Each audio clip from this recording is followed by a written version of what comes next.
आदरणीय प्रधानमंत्री जी नमस्कार। मेरा नाम मधुमिता सेन गुप्ता है। मेरा बेटा कक्षा 9वीं का छात्र है। महोदय, पहले मेरा बेटा पढ़ाई में बहुत अच्छा था, टीचर्स अप्रिशिएट करते थे, लेकिन अभी कुछ समय से ऑनलाइन गेम्स की तरफ उसका झुकाव कुछ ज़्यादा ही बढ़ गया है, जिसके कारण उसकी पढ़ाई पर फर्क पड़ रहा है। मैंने उसे बहुत समझाने की कोशिश की है, लेकिन मुझे लगता है मैं असफल हूँ। कृपया मेरा मार्गदर्शन कीजिए कि मैं इस स्थिति को कैसे संभालूं। धन्यवाद। पायनी, कृपया इस पर अपने विचार प्रकट करें।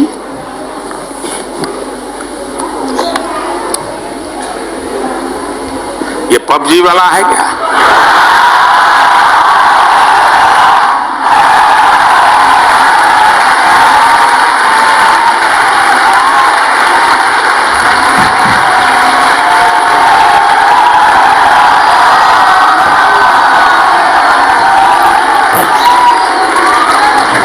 या तो फ्रंटलाइन वाला होगा।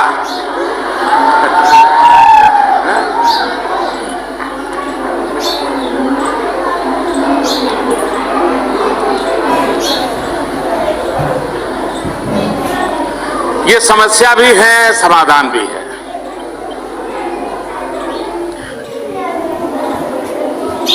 हम ये चाहें कि हमारे बच्चे टेक्नोलॉजी से दूर चले जाएं, फिर तो वो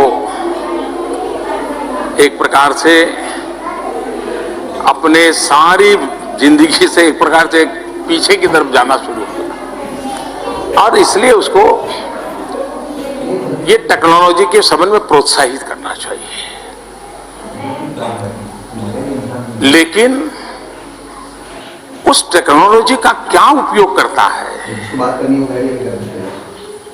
क्या टेक्नोलॉजी उसको रोबोट बना रही है क्या, या इंसान बना रही है? अगर माँ बाप थोड़ी रुचि लें, कभी खाना खाते समय चर्चा करें टेक्नोलॉजी की, कि बताइए भाई इन दिनों क्या चल रहा है, टेक्नोलॉजी के क्षेत्र में क्या नया आया है, किस प्रकार के नए नए ऐप्स आए हैं, उसमें क्या होता है, तो उस बच्चे को लगेगा कि मैं जो कर रहा हूं मेरे माँ बाप हो सकता है मेरी मदद करेंगे। तो पहला काम तो आप किसी को रोक नहीं। मैं देख रहा हूं यहां करीब करीब हर एक के हाथ में मोबाइल फोन है। हो सकता है कुछ लोग यहां प्रधानमंत्री के कार्यक्रम में होंगे, लेकिन कोशिश करते होंगे दोस्त को बताने के लिए मैं यहां बैठा हूं।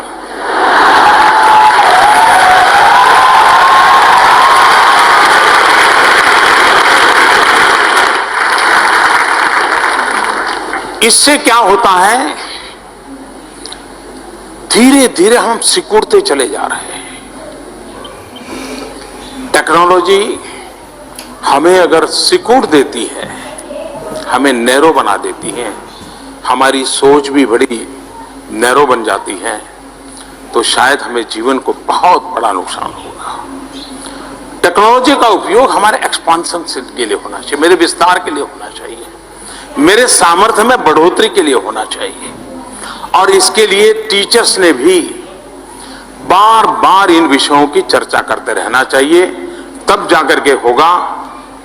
अदरवाइज जैसे बच्चे खेल के मैदान में नहीं है,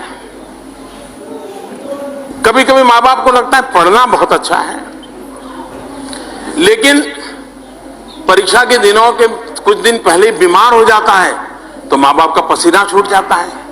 अरे भाई, पहले उसको किताब पढ़ाता है, कहीं खेल के मैदान में भी तो भेजना था।